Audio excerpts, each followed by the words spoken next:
y'all, and welcome back to SLAYTEMBER. Please make sure you go ahead and subscribe to my other sisters that are partaking in SLAYTEMBER with me. That's Miss Louisiana Housewife, Courtney Bradford, who's a newcomer to the group. If you are not subscribed to her, please make sure you go ahead and grab her up. We also have WhitneyG, Jess Bambi Doe, and her second channel, Fit Glam with the Bam. Also, we have Mukbang N Thangs. She also has another channel, More with D. Lavon. And also make sure you go ahead and grab up that DLVN Unlimited, the earrings and things. You don't want to miss what she has going on over there. You also have MRTV and Dr. Cowboy, the funniest couple on YouTube. And then my sister Vickie's World. Make sure you grab her up. And then don't forget to grab up the Thelma and Louise show. That's Miss Louisiana Housewife and myself, our second channel. We will be starting that channel here soon. You don't want to miss the commentary that's going to be on there. So make sure you grab that channel up as well, y'all. And Lord, I forgot my sister, Miss Sugar. Sugar, I love you, girl. Y'all also make sure y'all check Miss Sugar out on IG. If y'all want to go ahead and get in on those hula hoop lessons. If you want your waist to be snatched like my girls, make sure you hit her up on IG. Hey, y'all. We are in St. Augustine, Florida. We just got to the Alligator Farm in Zoological Park. So we're going to go in and see if we can see some alligators. Y'all say hey to the people. I got Miss Louisiana and her babies with me. So we just got here. So let me show y'all the sun. So that's where we are, y'all. We're gonna go get our tickets, and then I will see y'all once we get into the park. Okay, y'all, we have made it on the inside. We have our tickets. So we just see some artifact stuff. A couple of them went to the bathroom, so I'm just gonna show y'all what I'm looking at. Got some real cute, looks like some African statues. These are nice. Ooh, I hope I don't fall walking backwards. Girls are over here. So I'm gonna wait for them to come out of the bathroom, and then we can start our tour. And I'll be back in a minute.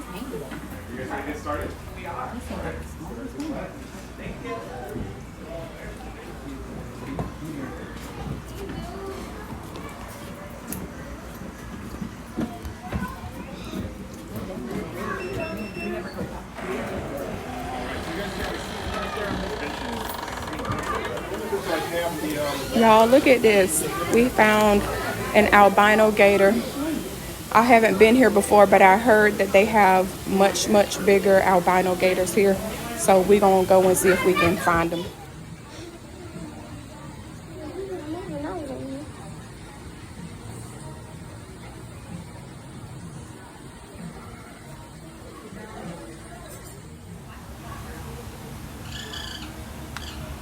Go around the whole enclosure. Ooh, he's pretty.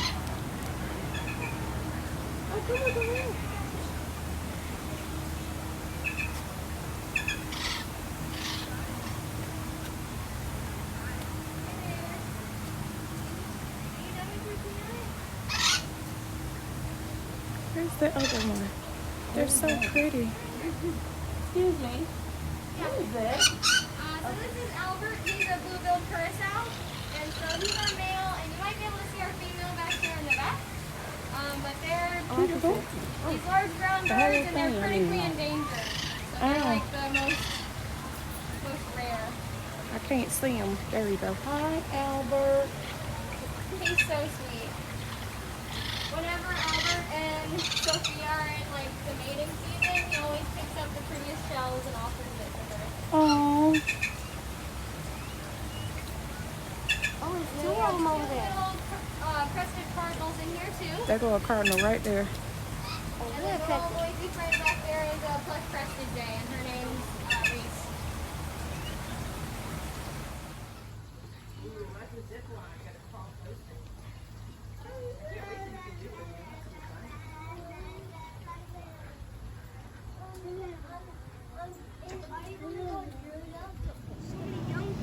Y'all, look at these big ass gators. So many young frogs.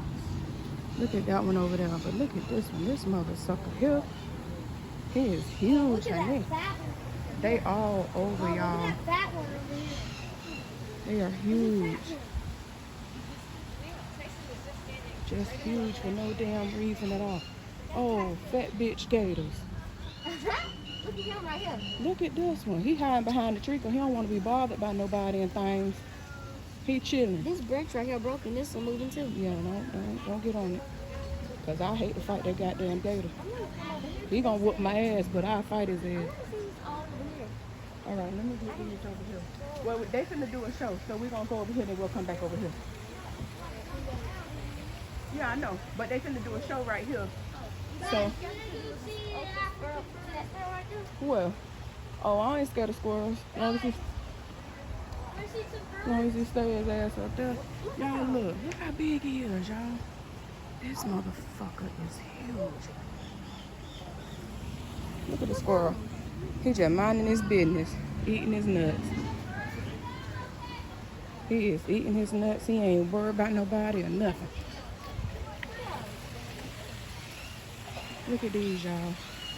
This one right here, this must be the granddaddy right here. He's huge. He is huge, baby. Ain't nobody in here messing with his big ass.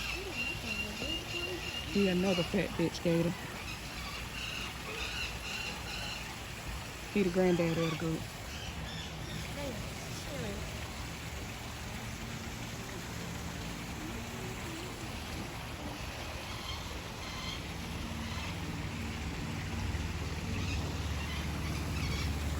Man, I ain't zip lining over no damn gators. Oh, I don't want to go zip lining over there. I ain't getting my fat ass on no zip line.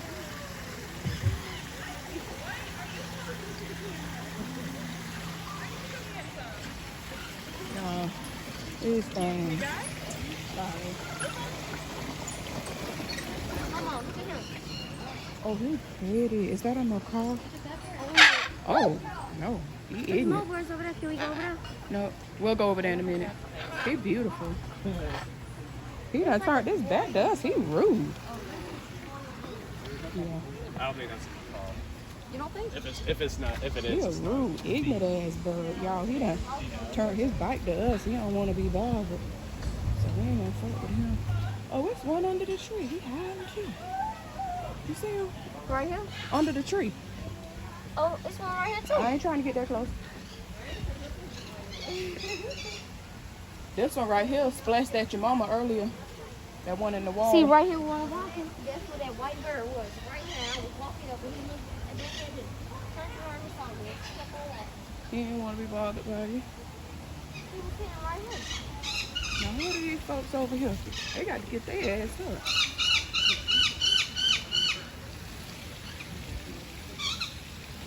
Well, good afternoon, We'll get everyone. ready to Welcome start to the the St. show, Augustine y'all. Alligator Farm Zoological Park. My name is Ron. I'm one of the reptile keepers here, and welcome to our realm of the alligator. Now, before I get started, I do want to go over a few quick safety rules. If you have anything that's not directly attached to your body, so cell phones, cameras, cups, anything like that, please do not lean any of those items past this fencing, or sit them on those posts or that inside lip. We don't want anything falling in here, but we do understand that accidents happen. So if you drop anything in this habitat or any of our other habitats today, please just let the nearest staff member know so we can safely retrieve your item. That being said, we do have to consider our safety and our animal safety before retrieving anything, so no promises. But joining me down here in our alligator lagoon are 31 adult American alligators, all pretty good size. Our longest one's actually hanging out right over there on the land, right out of the water. That is Bomber. He's about 13 and a half feet long. So a pretty good sized alligator by all means.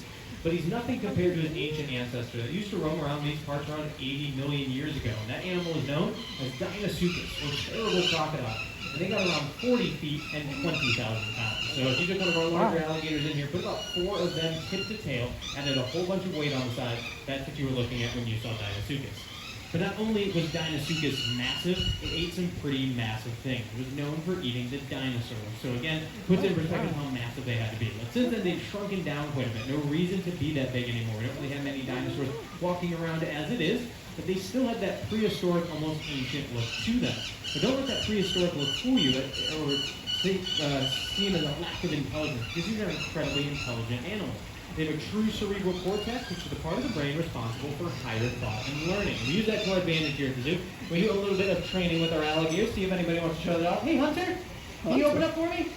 There we go. Good job. Oh, no. Now, we do this training for a couple different reasons. First off, we like to show off how impressive. Apparently, my talk is very boring today. Thanks, Chip. Now, we do this training for a couple different reasons. First off, we like to show off how impressive these animals are. Being able to open their mouths and see those big, beautiful smiles that alligators are known for, we want to be able to show that off for you. But we can also use this to take better care of them. See if my talk is boring when you get a treat. Chip.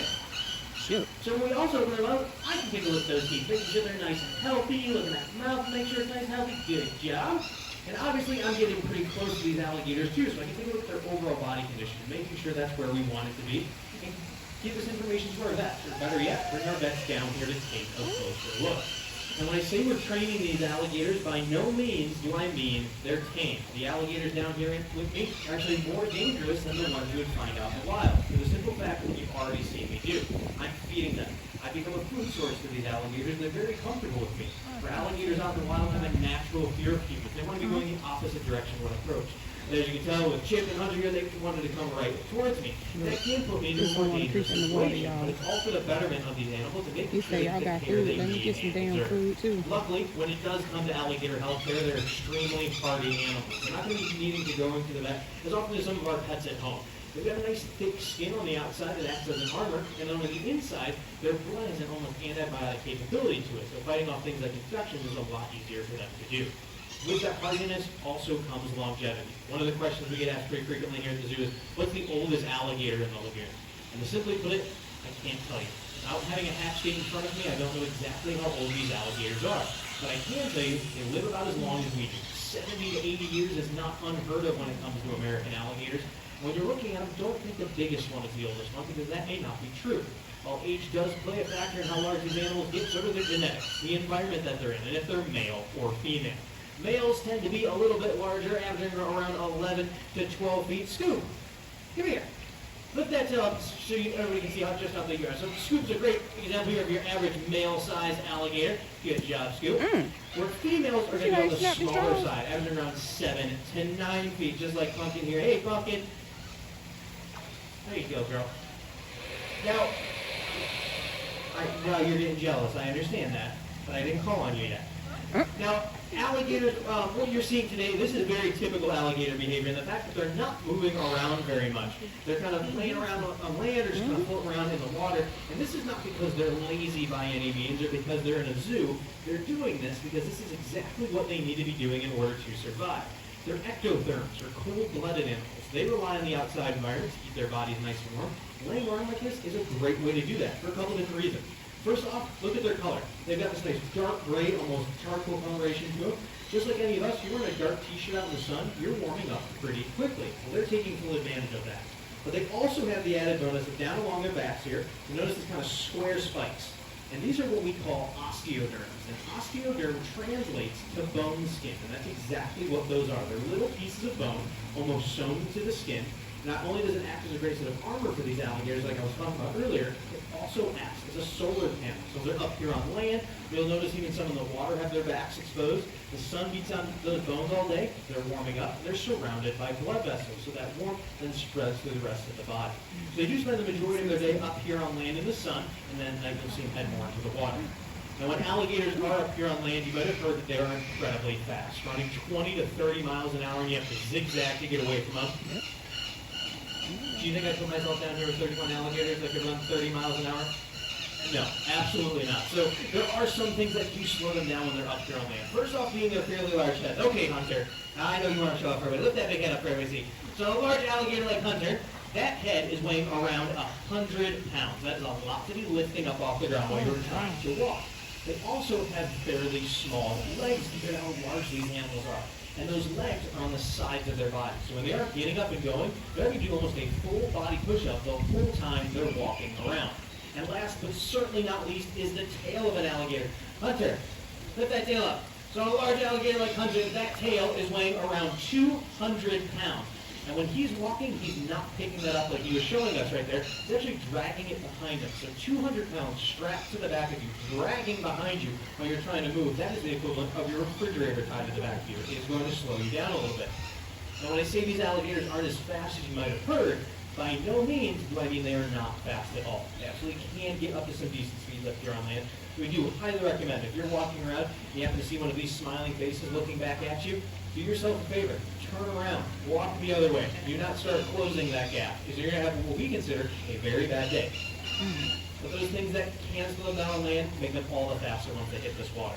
Those large heads are covered with sensory organs, so they're very aware of what's going on around them, even when they're almost completely underwater. Those little legs, they come to the side, make them more streamlined, even jut out as a rudder for a quick turn. And that big, heavy tail, well, it's heavy because it's filled with muscle. So it's almost a motor on the backs of these alligators, allowing them to get up to some pretty good speeds, but it's also what they're using to blast out of the water to grab their prey. But let's talk a little bit more about those sensory organs. I'm sure you've noticed as I've walked around the lagoon, the alligators in the water, even though they're almost completely underwater, are very aware of the guy who has snacks in his pocket, and as Hunter showed off, sometimes annoyed when he's not getting a snack. That's because their eyes, ears, and nose are all elevated on the top of their heads. They also have the added bonus of another organ that we don't have, called ISOs. So if you look closely at what you might consider the lips of an alligator, you'll notice these little black dots. And those are the ISOs, and they're used to pick up on water disturbances and vibrations. Goose, come here, let's show these off here, everybody. So all around his top jaw here, and even down on his bottom jaw. Thank you, Goose. And so these are very beneficial because these are ambush predators. They're going to be sitting along the water's edge, just like you see all of them doing right here, waiting for the guy with snacks to get a little too close. And when something lands in the water next to him, maybe an animal comes over to get a drink of water, they're going to set those vibrations off, and the alligators know there's something right next to them, and they react accordingly. And that's typically, if they haven't fallen in the water, that's when they're going to blast out and grab their food. With their most known characteristic, those big pearly whites, Hunter is showing off again for us.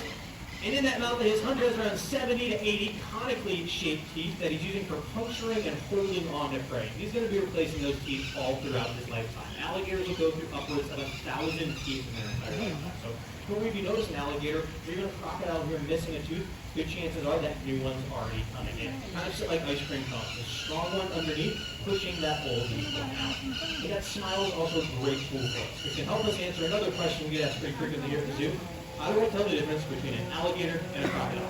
Well, alligators like Chip over here, he's got this nice U-shaped, kind of rounded snout, sometimes referred to as a paddle snout. Thank you, Chip. Where crocodiles will have more of a V-shaped pointed snout. If you're walking around the zoo today, try it out for yourself. Don't look at the sign just yet. Look at the shape of the animal's head. It'll give you a good idea of what you're looking at. But there's another way I can narrow it down for you just a little bit more. There's only 2 species of alligators. We have our American alligators, and the ones you see in front of you, found throughout the southeastern parts of the United States and then down into Texas, and then across the world in China are the Chinese alligators. Big difference between the 2 species, besides where you find them, is how big they get. As I said, American male alligators can average around 11 to 12 feet full grown. Chinese male alligators come in about half that size, 5 to 6 feet full grown. But there is another big key difference, and you can't really tell by looking at it. It's how well they're doing in the wild. American alligators are doing great. There's about 1.3 million just here in the state of Florida alone, which is a pretty big success story because these animals were once listed as an endangered species back in the 50s. The Chinese pythons, however, aren't doing nearly as well. Only about 100 to 200 individuals left out in the wild. Organizations like ourselves are doing what we can to keep those populations high. Because that's something that's very important. For over 125 years, we've been focused on the highest standards of animal care, education, and the bigger picture of wildlife conservation. You can help too. Small changes make a big difference. So please feel free to talk to us. Mouth makes sure things have a good job. And obviously, I'm getting pretty close to these alligators too, so I can take a look at their overall body condition, making sure that's where we want it to be, and give this information to our vet. Alligators over here. Just these alligators. I think they're crocodiles. I don't know what they are.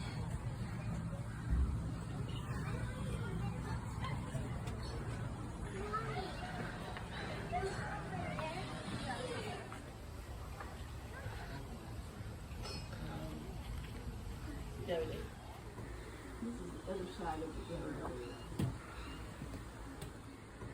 This is the other side of the area.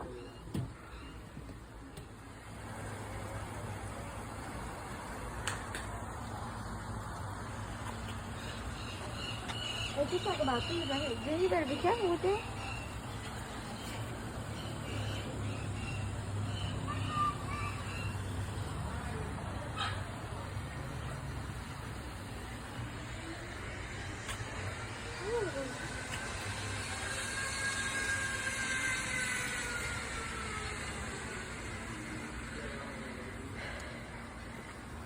the street.